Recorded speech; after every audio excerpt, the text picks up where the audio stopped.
এসে পড়েছে আমি সহ্য করবো ঘরের বউদের নিয়ে রচনা। ঘরের বউ তো না, তারা জানে ঘরের বান্দি দাসী, কারণ তাদের তো চাকর বানায় নিয়ে আসছে, এরকমই লাগে। তাদের তো তাদের বাপ মা একদম দলিল করে চাকর, এরকম দাবি করে শ্বশুর বাড়ির লোকজন। শ্বশুর বাড়ির লোকজন এমন ভান করে জানি তারা তাদের একদম কিনা টাকা দিয়ে একেবারে কিনে নিয়ে আসছে দাসী, এরকম দাসী প্রথা চালু করছে। তাদের মন ইচ্ছা মতো এই বৃষ্টির দিনের 100 পদের রান্না বান্না বান্না রান্না চাহিদা, এইটা পকোড়া পকোড়া মকড়া, চা গরম গরম, এই সবজি ওই সবজি দিতে দিতে ঘরের বউরা হয়ে যায় পেয়ানা পেয়ানা। ঘর মোছার পেয়ানাও ভালো, নেকড়াও ভালো, ঘরের বউদের তো কাজ করতে করতে জীবন শেষ। মাঝে মাঝে তাদের উচিত নিজেরাই একদম ডাইনির রূপ ধারণ করে ঘরের প্রত্যেককে ইচ্ছা মতো পিটানো। মনে তো তাদের তাই চায়, কিন্তু নেহাত তারা পারে না। তারা ঘরের বউ, তারা মা, তাদের মনে এত দয়া, তাই তারা করে না। সূচনায় সব বুঝে। ঘরের বউদের রানী থেকে চাকরানি করাতে 1 নম্বরে আছে শাশুড়ি মা। শাশুড়ি মা না নাম দিয়ে ওনার নাম দেওয়া ছিল আসামির মা, কারণ তিনি প্রধান আসামি, যে ঘরের কাঠ একদম কি বলে নাট বল্টু, তিনি ঘরের নাট বল্টু সব নাড়ানাড়ি করে। এইখানে খুঁত আছে, এইখানে খুঁত আছে, তোমার এইটা ভালো না, সেইটা ভালো না, ভালো না, হ্যাঁ আমি ভালো না, আমি খারাপ, আপনার সমস্যা সমস্যা সমস্যা, এত সমস্যা, তাহলে চোখ বন্ধ করে থাকেন, আমাকে দেখছেন না, কিছুতেই কিছু না। তারপর তার পারমিশন ছাড়া কোনো কিছু করা যাবে না, তার পারমিশন নিতে হবে। যদি নিজের ইচ্ছে আমি কোথাও যেতে পারবো না, বাইরে যেতে নিতে বলতে হবে may I go to market, may I go to বাপের বাড়ি, মে আই গো টু, সেখানে মাঝে মধ্যে তোমার বাথরুমে যাওয়ার আগে তার পারমিশন নিয়ে যাব। তিনি যে ডাইনি পানা করে, তার ডাইনি রূপ দেখে তো আমি অবাক হয়েছে, তিনি এত ভয়ঙ্কর ডাইনি কিভাবে হয়।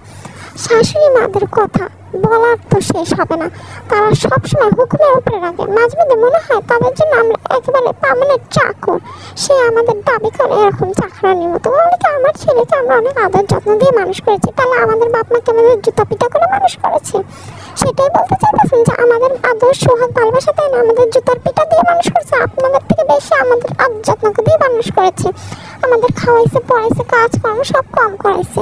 তারপর আপনাদের বাসায় এসে বান্দিগিরি করতে করতে আমাদের জীবন গেল। তারপর বলেন কি না আমরা আপনাদের মন জোগাতে পারি না, আমরা এই করতে পারি না, সেই করতে পারি না। আপনাদের মন কোনো শকুনও জোগাতে পারবে না, কোনো পশু পাখিও জোগাতে পারবে না। আপনাদের উচিত রাস্তায় বেরোলে কুকুর আপনাদের পায়ে কামড় দিয়ে আপনাদের 14টা ইঞ্জেকশন না, তাহলে আপনাদের শিক্ষা হবে।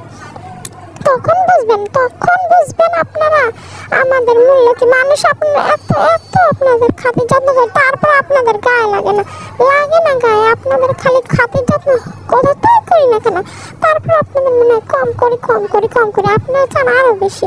আপনাদের যে গুহা মনে হয়, গুহাতে যত আদর যত্ন করি না কেন তাও আপনাদের ভরবে না।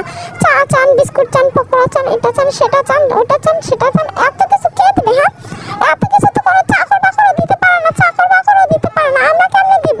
টাকা দিয়ে চাকর রাখলে তখন বুঝতে পারতেন, তখন আপনাদের মুখে জুতা পাইয়া চলে যেত, কারণ এত কাজ করে চাকর বাকরও করতে পারতো না। আমরা বউরা অনেক কষ্ট করি, প্রচুর কষ্ট করি। সূচনা বউদের কষ্ট অনেক বুঝে, তাদের অনেক ভালোবাসি, কারণ সূচনাও একদিন বিয়ে করবে, তার ওইরকম দাসীবান্দি করার ইচ্ছা নাই।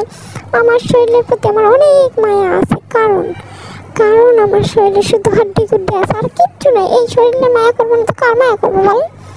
মায়া তো নিজেরই করতে হবে, কারণ শাশুড়ি আম্মা তো আর মায়া করবে না, তো নিজের মায়াটা নিজেই করি, নিজের মায়াটা নিজে করেই বলতেছি। আর আপনারাও সতর্ক হয়ে থাকেন, এই শাশুড়ি মারা এরকম আসামির মতো করে কেন?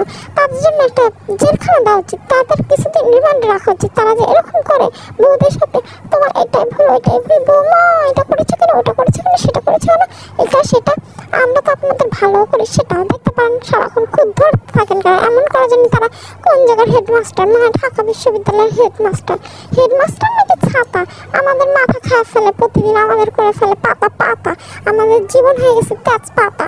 শুধু এখন ওই মানে চুলায় দিয়ে বিক্রি করা বাকি। আমি কি বলবো, আমার মাথা আউলে গেছে, আমার মাথা কাজ করতেছে না বন্ধুগণ।